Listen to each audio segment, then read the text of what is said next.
gentlemen, welcome to Ariel Helwani's MMA Show. Back in your life on this Monday, October 15th, 2018. Hello again, everyone. I'm Ariel Helwani. Hope you had a lovely weekend. Hope you had a lovely week. We have a lot to discuss.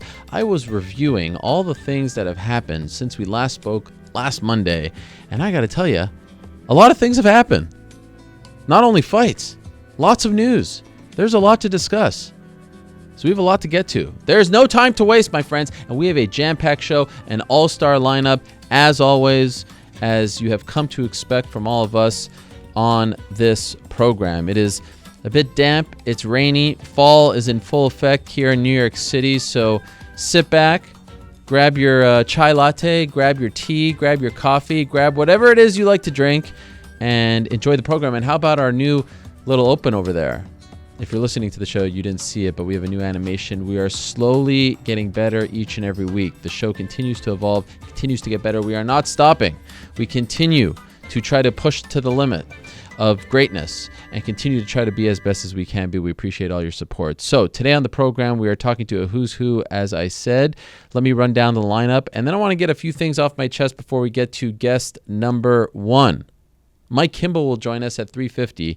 He was, in my opinion, one of the bright young stars that were on display this past weekend for Bellator. Bellator had an event on Friday in Connecticut, Mohegan Sun, and that was the event headlined by Ryan Bader defeating Matt Mitrione in the main event, one half of the semifinal of the Bellator Heavyweight Grand Prix. But on the prelims, Mike Kimball of Connecticut, I think, stole the show with a 6-second knockout, tying Hector Lombard for the quickest finish in Bellator history. What a performance. He's a dynamic personality. Remember this name. This is someone that Bellator should really get behind. At around 3:35, we'll be joined by Joanna Jędrzejczyk, who is back to fighting Valentina Shevchenko at UFC 230. So this is what happened. Actually, no, 231. It's all very confusing. She was supposed to fight Valentina Shevchenko in Toronto December 8th, UFC 231. Then they were having trouble finding a main event for MSG, so they canceled that fight for whatever reason and made the Sijara Eubanks versus Valentina Shevchenko fight in New York. Joanna, I guess, wasn't ready. We'll find out the real reason. And then once they found the main event, and I'll get to that in a second, they canceled Eubanks Shevchenko and moved Joanna back to Toronto. The whole thing is confusing. She is in Florida right now, training for December 8th, training for the flyweight title fight. And she hasn't really talked about it. She put out an Instagram post, but I want to actually ask her some stuff. So we'll talk to her at 3:35. At 3:20, we'll talk to Evan Dunham, who recently retired, veteran of the sport. We'll talk to him about the retirement, what's next, all that and more. At 3 o'clock, we're going to talk to the king of bros himself, Matthew Riddle, now a member of WWE, also a member of NXT. I guess to be exact, he's a member of NXT, although that's under the WWE umbrella. You know Matthew Riddle from the UFC days, left the UFC somewhat unceremoniously, the weed stuff and all that. This man is an inspiration, in my opinion. This man was ridiculed on his way out, said he would never amount to anything. And guess what? He's a bigger star now. He's making more money now. He's a massive success. He is one of the brightest young stars in pro wrestling. Very smart people, like my old colleague Dave Meltzer, say that he is a rising star, a shooting star, a name to remember. So I guess it all worked out for Matt Riddle. Talk to him at 3. 2:45, we'll talk to Dustin Poirier about now being out of UFC 230. So that happened last week as well. The Nate Diaz fight, the much anticipated Nate Diaz versus Dustin Poirier fight, is now off, which is a bit of a bummer. 2:25, we'll talk to Michael Winklejohn, or Mike Winklejohn. I don't think anyone really calls him Michael these days, but Mike Winklejohn, head coach over at Jackson Wink, head coach, or I guess co-head coach, if you will, for one John Jones. And we reported last Wednesday that John Jones versus Alexander Gustafsson is on for December 29th for the UFC light heavyweight title. That means that once that fight commences, Daniel Cormier will be stripped.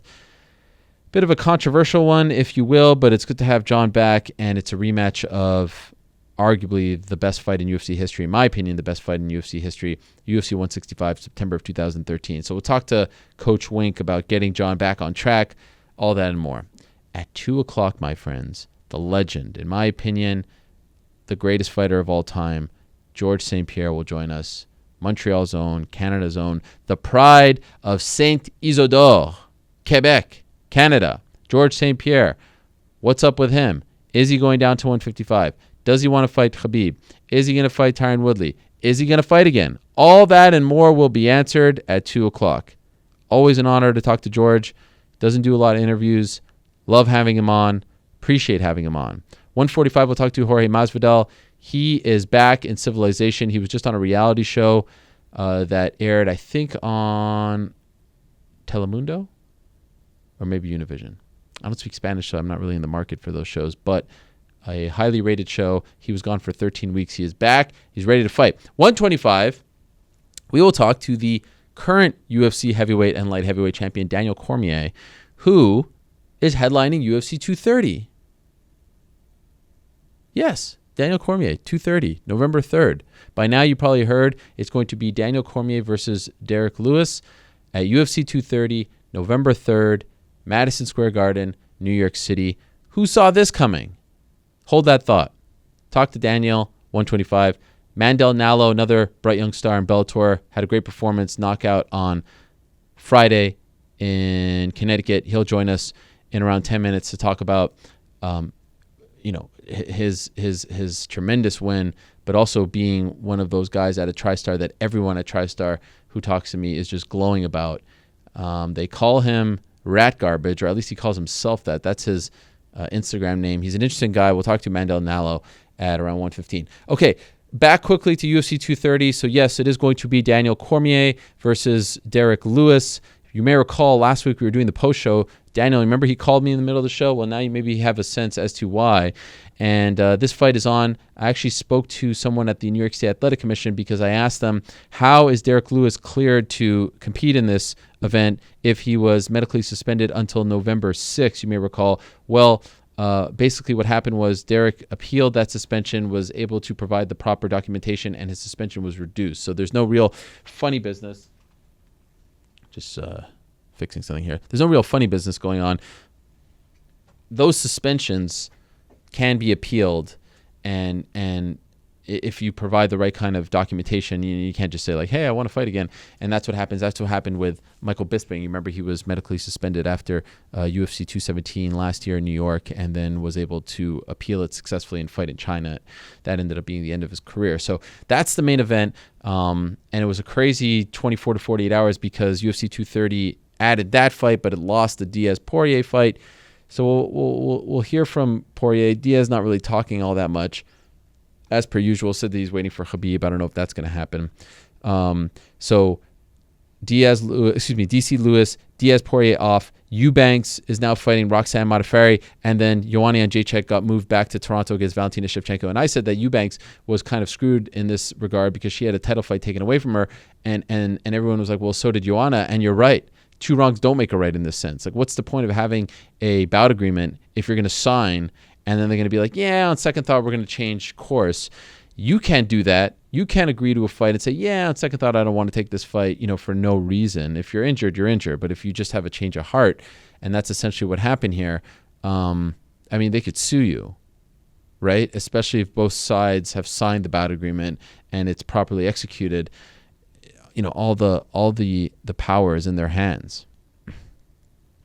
But that's the story with UFC 230, and people seem to be a little happier and content that it has an actual title fight attached to it. It sort of came out of nowhere. Who'd have thunk that we'd see DC versus Derrick Lewis? Remember how this whole feud started? It's not even a feud, but they were kind of joking around at the press conference at 226, and DC said that Derrick Lewis was eyeing him up, and then I asked Derrick Lewis why, and he said that because he disrespected the Popeye's chicken in that video, the fighters only video. So that's pretty much what this fight is being built on. It'll be a fun fight, and the main card is great. It's just unfortunate that they lost Diaz and Poirier. UFC 232 now has John Jones versus Alexander Gustafsson for the light heavyweight title, and of course Amanda Nunes versus Chris Cyborg for the featherweight title. They are working on Kat Zingano versus Megan Anderson as well as a potential backup fight for the 145-pound women's title. Conor Khabib hysteria continues to roll on. Bob Bennett telling me that as of today, they are temporarily suspended up until the October 24th hearing in Nevada. That's the next hearing. Why are they temporarily suspended? Because you can only be temporarily suspended for 10 days. And so they backtracked it from the next hearing, which is October 24th. So they did it as of today so that they can't get booked in anything else. And that's when they will vote on October 24th if they'll be indefinitely suspended, which, all signs point to them both being indefinitely suspended. And then they'll go through the footage and go through the whole investigation, file their complaints, and then decide what their actual punishment will be, suspension/fine. I'm being told that Conor will receive something, whether it's as severe as Khabib remains to be seen, but he's not walking away with his hands clean on this one. That's what everyone I've spoken to seemed to say. But this thing has, in my opinion, this has brought out the worst in a lot of people, including social media. It's just the whole thing about, the Conor punch first and Khabib did this and that. It's exhausting. It has brought out the worst in everyone. Like this past week has just been, I don't know, it's just different. It feels like there's a lot of hate. And I have no doubt that there's going to be a rematch. I have no doubt that they're going to try to book another fight at some point, whether it's next or not, I don't know. But it's weird. It's very cool to see. Like Khabib is just glowing. He's meeting Vladimir Putin. He's getting his hero's welcome. He's being treated like a superstar. They have a superstar on their hands with Khabib, and it is well deserved. But the back and forth, with the fans and who did what, and I don't know. I think the MMA world could use a bit of a break, and that's why I feel like Daniel Cormier versus Derrick Lewis is such a sort of ridiculous fight and is so lighthearted that it's almost a breath of fresh air at this point. 50 Cent getting involved. The Artem Lobov-Zuba fight is canceled. Now it sounds like Lobov is going to fight Michael Johnson. We don't know what Zuba's future is with the UFC. Again, I'll say it one more time. I don't think that he should be cut. I don't think anyone involved should be cut. I don't think Khabib should be stripped. Yeah, you want to give him a suspension fine, sure. But at this point, wash your hands, thank your lucky stars no one got hurt, no one got arrested, and just try to live, learn, and move on from the situation because they dodged a big one. They really did. And how about Conor just parading around Cowboy Stadium? No one loses better than Conor. And I don't mean that like he loses often, but he's just able to turn that negative into a positive. Doesn't hide, doesn't lick his wounds, doesn't disappear. He is out there living his best life with Jerry Jones and Rupert Murdoch and the Dallas Cowboys, and everyone's mocking him for the way he throws a ball. Well, guess what? He's mocking us. He's laughing at all of us, right to the bank. And, of course, a big weekend in Bellator, as I said, Matt Mitrione versus Bader. Bader wins, and then Fedor Emelianenko versus Chael, and Fedor wins that one. It was a frantic fight. It was a frenetic fight. It was a fast-paced fight. It was an intense fight. Again, like clockwork, people saying that the fight was fixed. I believe that there are people who are paid to go online and spread this gospel after every big Bellator fight because it is absolutely ridiculous. It is totally. If you think that fight is fixed, please just stop watching MMA. Stop. Come on. I was shocked afterwards seeing this stuff online. No, it wasn't. In the end, they'll get Bader versus Fedor, January 26th, Inglewood, California. That's the finale. We were there on Saturday. Bit of a dead crowd on Long Island. I maintain that they should have just had one show, one super show with the best card possible. But so far, the heavyweight tournament, I think, is playing out nicely for Bellator, and I think that the stars are aligning for them in this particular main event. This is a very big main event, and it's a chance for Ryan Bader to be a double champ. Later on the show, we'll talk more about that. Post-show, we'll talk about it with New York Rick as well. But first, let me tell you about our good friends over at Stamps.com. As you know, these days you can practically get everything on demand, like this show. Listen whenever you want, when it's convenient for you. Did you know that you can get postage on demand? All you need is Stamps.com. With Stamps.com, you can access all the services of the post office right from your desk. Buy and print real U.S. postage for any letter or any package. All available 24 hours a day, 7 days a week. Just click, print, mail, and you are done. Stamps.com will even send you a digital scale. You can weigh your letters and packages and print the exact amount of postage every time. Told you before, easy, simple. You don't have to be some kind of computer whiz. Trust me, it saves you a lot of time. So right now, use MMA for this special offer. 4-week trial includes postage and a digital scale. Don't wait. Go to Stamps.com. Before you do anything else, click on the radio microphone at the top of the homepage and type in MMA. That's Stamps.com. Enter the code MMA. Support them because they support us. All right, matter of seconds, we're going to be joined by one of the bright young stars, as I said, of this past weekend for Bellator. All eyes were on the heavyweight tournament. All eyes were on Bader, Mitrione, Chael, Fedor. But in my opinion, the two biggest stars of this weekend for Bellator were Mike Kimball and our next guest, Mandel Nallo, TriStar Gym, proud Canadian. He joins us right now on the phone. Mandel, how are you? I'm doing well. How are you? It's a pleasure to talk to you. Everyone's so high on you. Everyone glowing about you back home in Canada. Do you agree with that? I feel like you and Kimball stole the show. The two guys on the undercard, to me, were the biggest stories, the most interesting stories to come out of this weekend. I mean, from my perspective, yeah, sure, I was the most interesting. Yeah, of course. But it's whatever you like to watch. My fight was cool. Mike Kimball's fight was cool, but there was a bunch of great fights on the main card and on the undercard. So, does this one feel different though? Does it feel like you're getting more attention, more love, maybe for the first time in your career? It's definitely kind of a large showcase for me. It's quite strange, but at the end of the day, still a ton more work to do. So it feels a little different, but largely the same. Why is it strange? Are you uncomfortable? No, I'm just kind of. It's just kind of fast, Right. But not really. It's been a long career, but it's funny when it is such a long career, and then somehow overnight you're just like, oh yeah, I'm validated after a fashion. In the end, it's a knockout via a vicious knee. We're looking at it right now. Carrington Banks' head just snapped back 57 seconds in the second round. Have you ever connected that cleanly with a knee before? No. It's a hard move to practice. Yeah. In the gym, you would never do anything that crazy. So definitely never. And it was wild. What does it feel like when you connect like that? It's like, all right, that's done. It's more of a relief than anything. You're like, nice, I got a win, and it was pretty cool.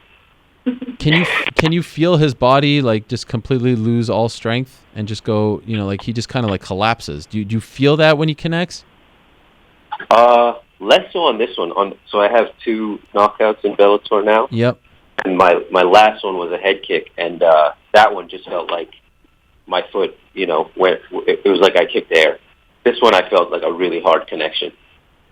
Yeah, that was back in December of this past year, 2017. That was an 18-second knockout. I believe that's the quickest finish in Bellator lightweight history. Kimball got a 6-second knockout. That's tied for the quickest finish period in Bellator history.